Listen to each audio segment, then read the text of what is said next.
Assalamu alaikum warahmatullahi wabarakatuh. Dear students, let us translate on page 149.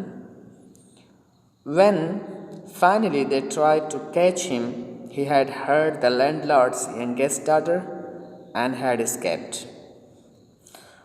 Try to catch माने होता है पकड़ने की कोशिश करना, hurt someone माने ज़ख्मी करना, youngest daughter माने सबसे छोटी लड़की, and escape माने होता है भाग जाना. Escaped ये second form of the verb है. When finally they tried to catch him, he had heard the landlord's youngest daughter and had escaped. जब उन लोगों ने आखिर में उसे कैच करने की कोशिश की, he had heard the landlord's youngest daughter, तो उसने ज़ख्मी कर दिया ज़मींदार के छोटी लड़की को, and had escaped और भाग गया. This was not the first time this had happened, but Ghafoor was forgiven because he was poor. Okay? Happen माने वाक़ई होना, forgive माने माफ़ करना. This was not the first time, ये पहली मर्तबा नहीं था जो कि ये वाक़ई हुआ था. But Ghafoor was forgiven, लेकिन गफूर को माफ़ कर दिया जाता था because he was poor, क्योंकि वो गरीब था. If he had come round and as on the other occasions begged for the landlord's forgiveness, he would probably have been forgiven.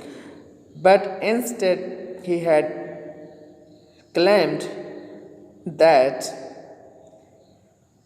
he paid rent and that he was nobody's slave. तो यहाँ पर come around माने आना, as on the other occasions माने होता है दूसरे मौक़ों पर. beg माने होता है इल्तिमास करना या मांगना. landlord's forgiveness माने माफ़ी. he would probably have been forgiven, but instead माने मतलब होता है बचाए. he had claimed, claim माने होता है मतलब दावा करना. that he had paid rent माने होता है रेंट दे देना, अदा कर देना. and that he was nobody's slave माने नौकर या गुलाम.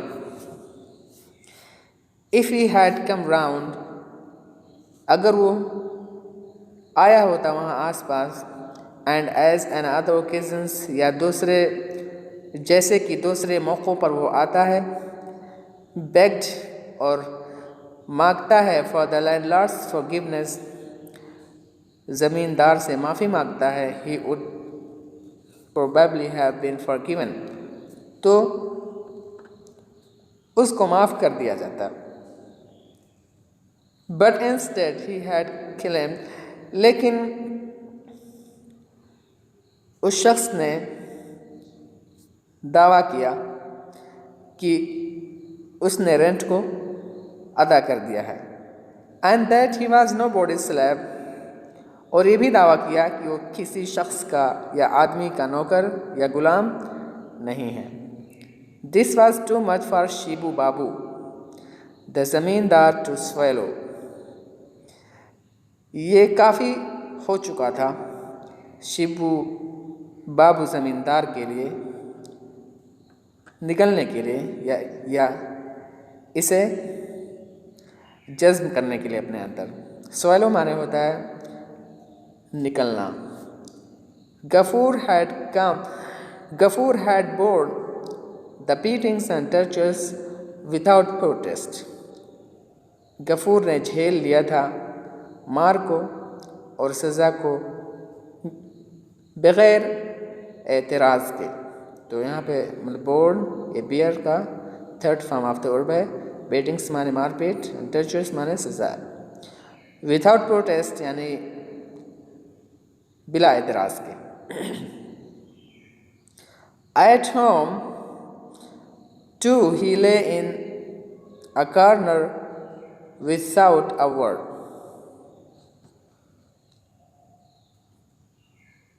घर पर भी हीले वो लेटा रहता है इन अ कॉर्नर एक कोने में विथआउट अ वर्ड बगैर बातचीत के या लफ्ज़ के hunger and thirst he had forgotten भूख प्यास को वो भूला चुका था या भूख प्यास को वो भूल चुका था but his heart was burning with in him लेकिन उसका दिल जल रहा था उसी के अंदर लाइक द सन आउटसाइड बाहर के धूप की तरह से he had kept no count of how time passed और उसने टाइम की कोई गिनती नहीं की कि टाइम कैसे बीत गया and he had kept no count और उसने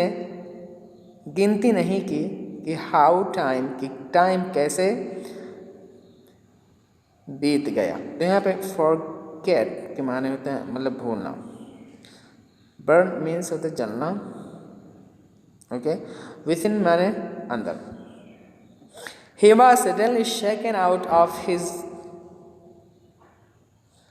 listlessness by a shriek of a girl. He was suddenly shaken out. Shaken, to be shaken out माने होता है हिला दिया जाना. Shake माने हिलाना. He was suddenly shaken out of his listlessness. वो अचानक हिला दिया जाता है अपने थकान से बाय अ शरीक ऑफ अ गर्ल एक लड़की के चीख से शरीक माने होता है चीख she was prostate on the ground वो मुंह के बल गिरी हुई होती है ऑन द ग्राउंड जमीन पर the picture which she had been carrying tumbled over and Mahesh was sucking up the water as it flowed on to the earth. और घड़ा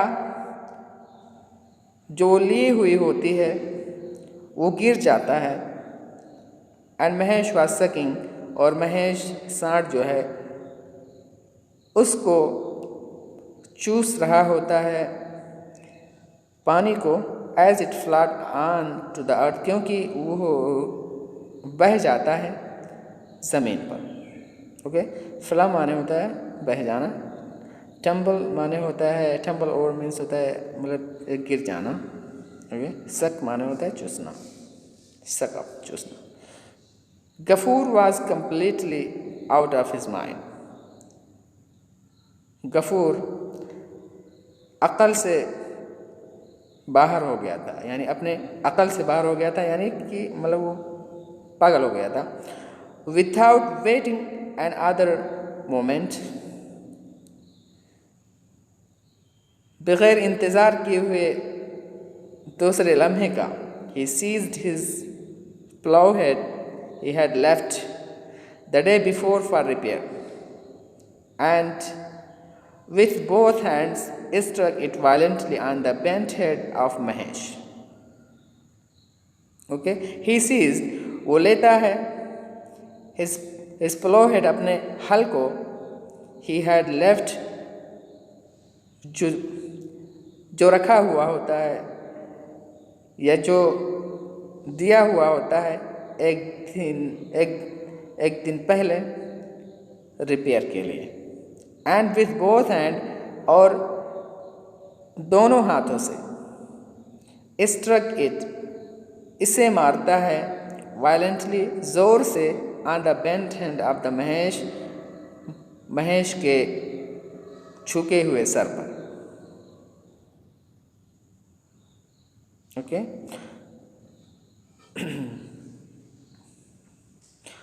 once only Mahesh attempted to raise his head.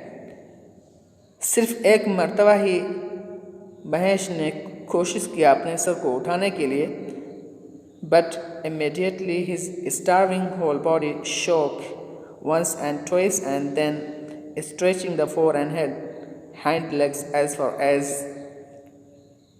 they would reach. Stretching, okay, तो क्या हुआ? Only Mahesh attempted, एक मर्तबा ही महेश ने कोशिश किया था अपने सर को उठाने के लिए, but immediately, लेकिन फ़ौरन, his starving body, उसकी भूख से